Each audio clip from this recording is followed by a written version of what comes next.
All right. I'm going to try this. I'm going to try and show you this routine called Positively Fifth Street. As you can tell, this is not exactly my first take, but I'll just try and do it the way that Darwin Ortiz wrote it down. The idea is you have a choice. You have three spectators. Choose one card each. This card, this card, and this card. And these cards are face up, but whatever. So three spectators choose a card, and while they do that, and while they look at their cards, you give the cards a couple of riffles. And again, I'm going to have to practice this a lot, but still. So it's the three of hearts, the seven of diamonds, and the king of diamonds. We can look at this later on, and let's see. Usually I'd have something smart to say there, but again, I just wanted you to know that I'm practicing, that I'm working on this, and I haven't really don't have it down yet, but you'll see it's a great effect anyhow. And you'll say how many hands, and we'll just say they'll say 5. And there's a lot of practice in there because I don't have it quite down yet, but still.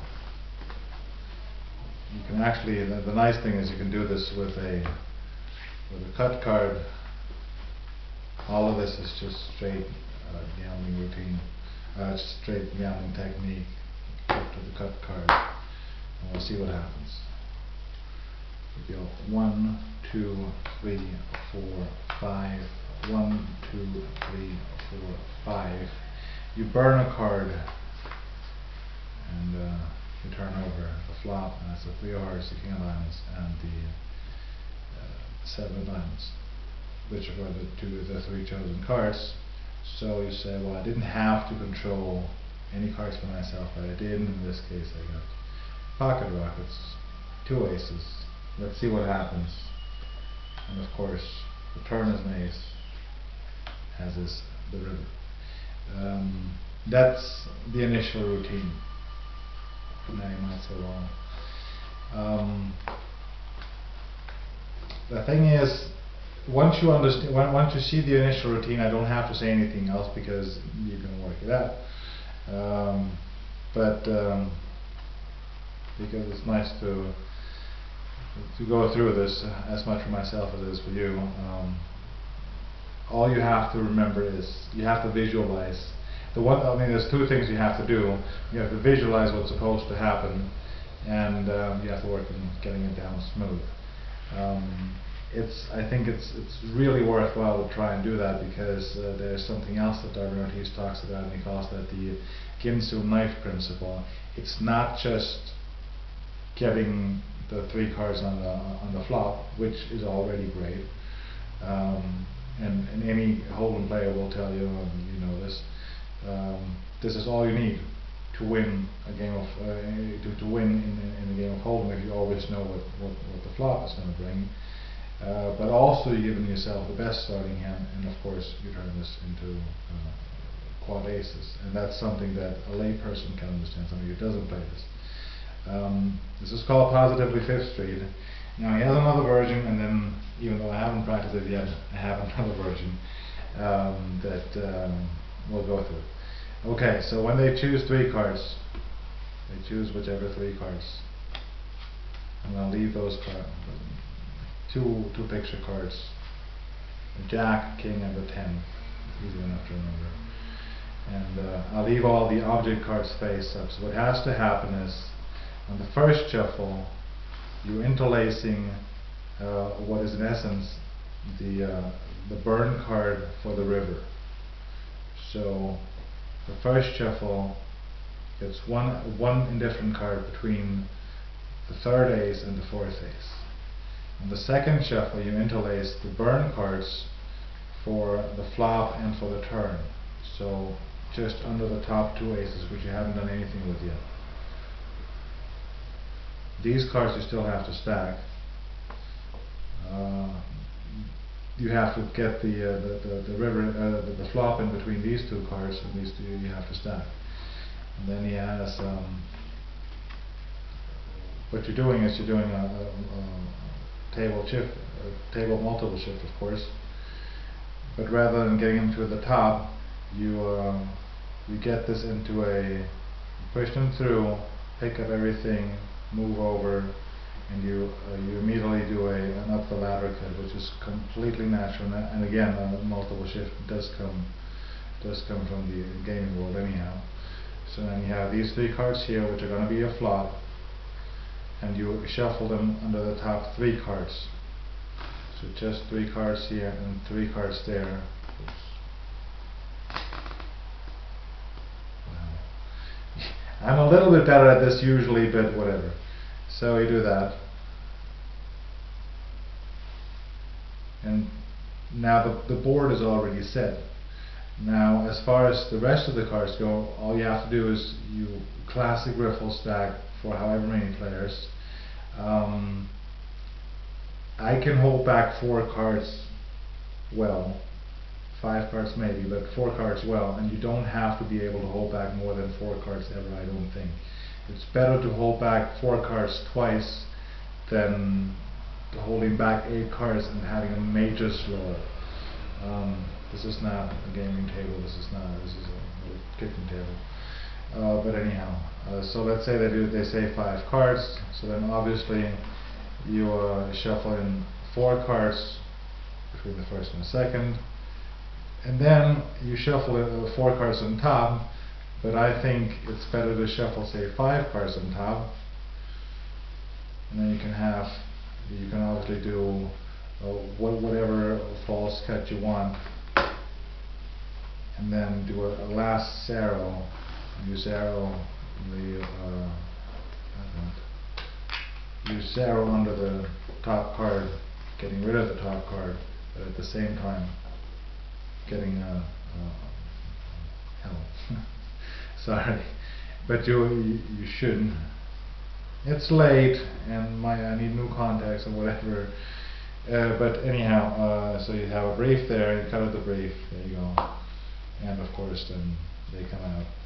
4 cards, 5th card, 4 cards, 5th card, burn card, flop, burn card, turn, burn card, and the river.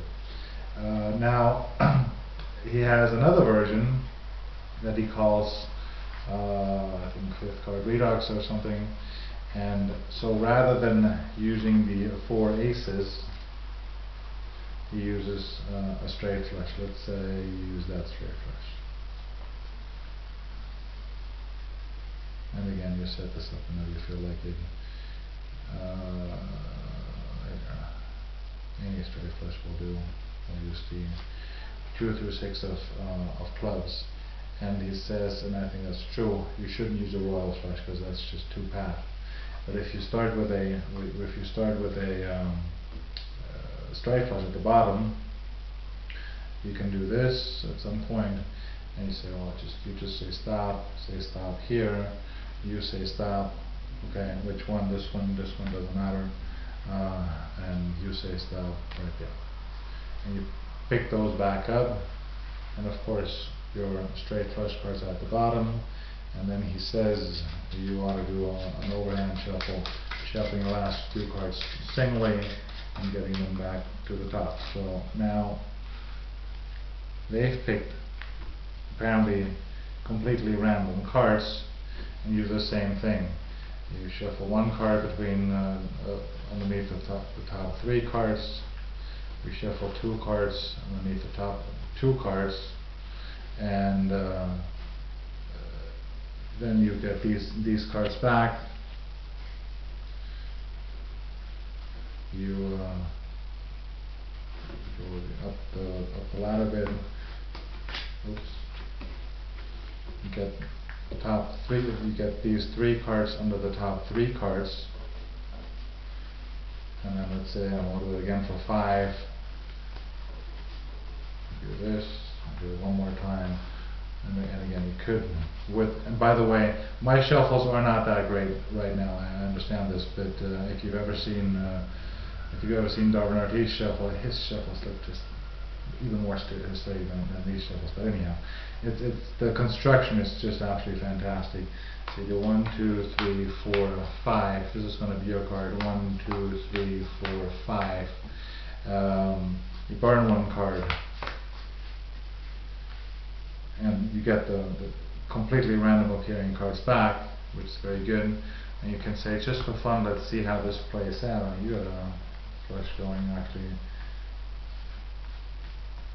I got a very good hand too. Well, there's a few flush possibility. Actually, would have a higher flush than me, but might have a pair of deuces, whatever.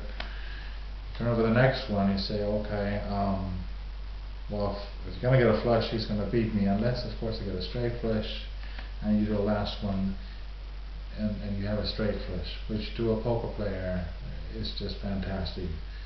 And a last little technical bit on this.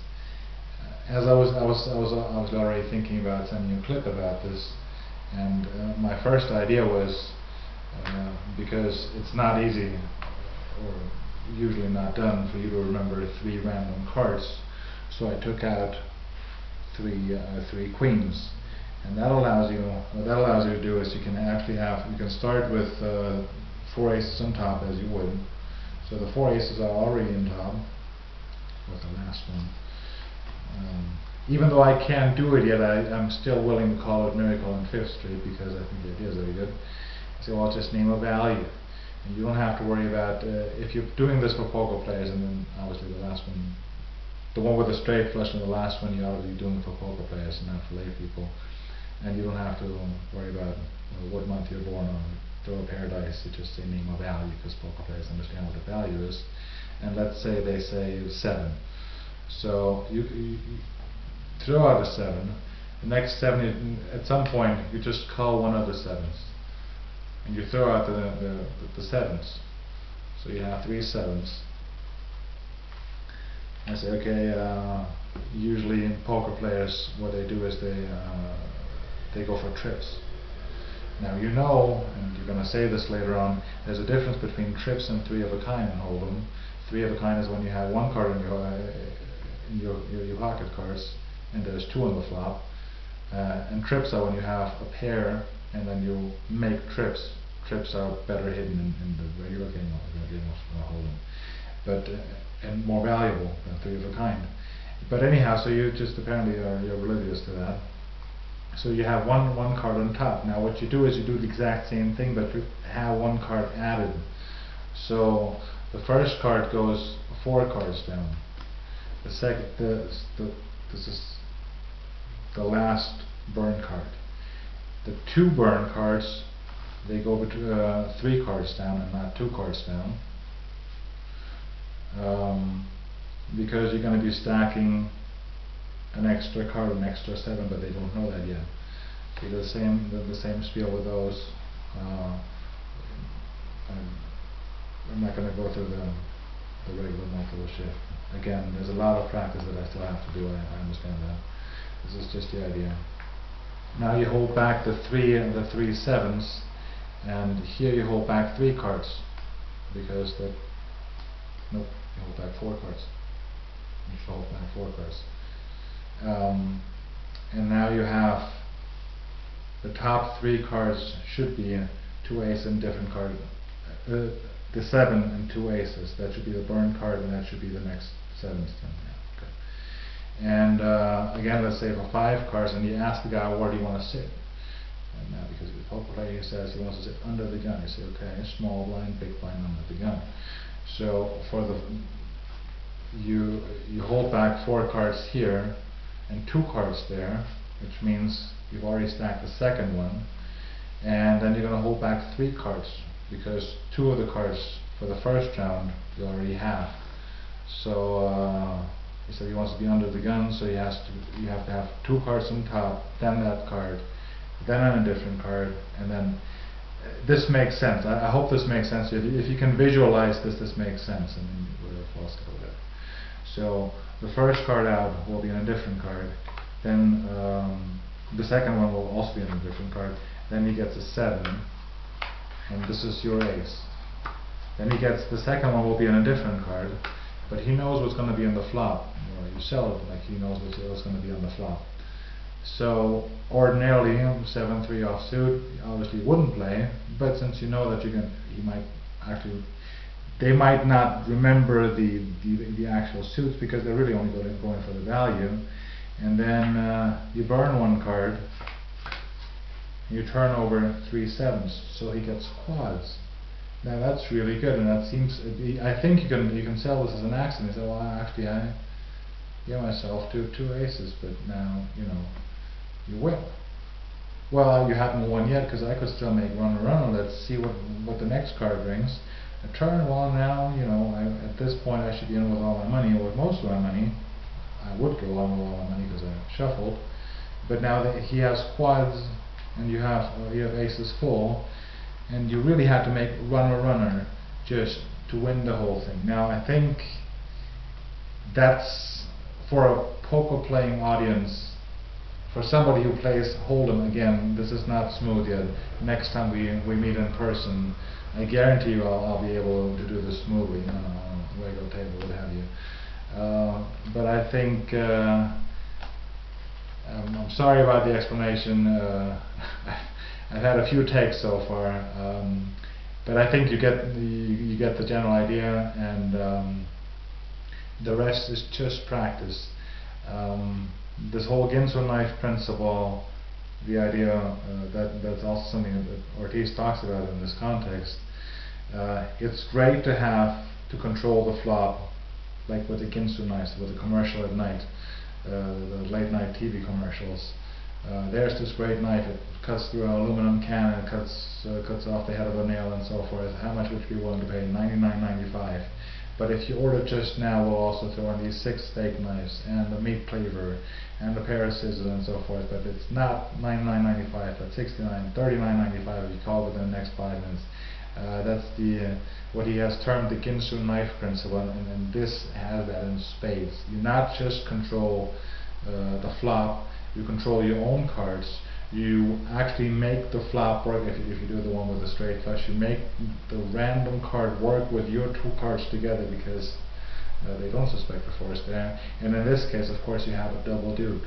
And the last thing I want to say about this, I wish I had known about this a few years ago, because all of this is absolutely authentic.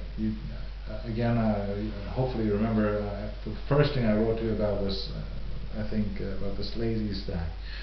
In a real game, it's not about flash and razzle dazzle. You can stack a part of this and then cut it out of play, deal around, stack some more, cut it out of play, deal another round, and whenever you're ready, you finish the whole thing. And it's utterly authentic.